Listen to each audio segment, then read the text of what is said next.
Monsieur le Président de l'Institut Jacques Delors, cher Enrico Letta, Monsieur le Président de la Fondation Hippocrène, Madame la Présidente, Mesdames et Messieurs les membres du jury, Mesdames, Messieurs. Je suis vraiment très heureux de prendre part à la remise du prix du livre « Mieux comprendre l'Europe ».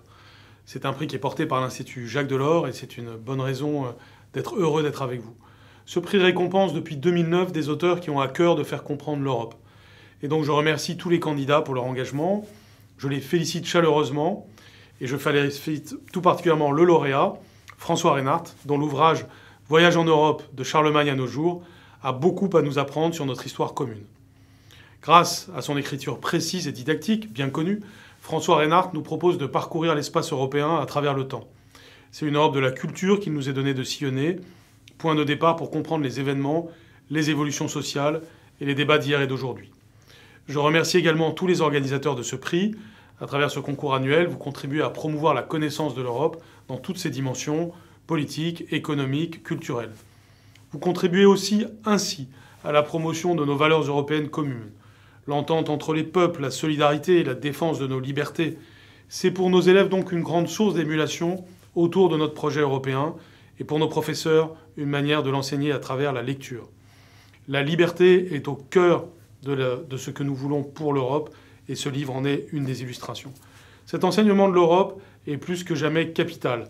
À l'heure où nous sommes soumis à des défis nombreux, je pense à la crise sanitaire, mais je pense aussi à la crise de sécurité que représente le terrorisme. Et nous devons collectivement répondre par l'affirmation de nos valeurs de tolérance, de liberté.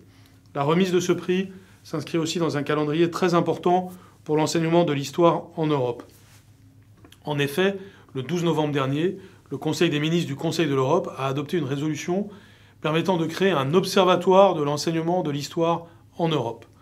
Je me suis beaucoup investi dans cette initiative, derrière évidemment ceux qui l'avaient préparée, parce qu'à l'initiative de la France, cette structure neutre, dotée d'un comité scientifique, permettra de renforcer le dialogue et le partage des bonnes pratiques sur les enjeux de l'enseignement de l'histoire.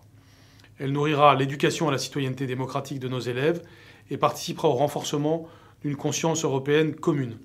Je renouvelle toutes mes félicitations à François Reinhardt, me réjouis de l'engagement de nombreux intellectuels comme lui en faveur du projet européen. Leur parole est précieuse, indispensable pour nourrir notre débat public et poursuivre la construction d'une véritable Europe des Lumières. Merci à tous.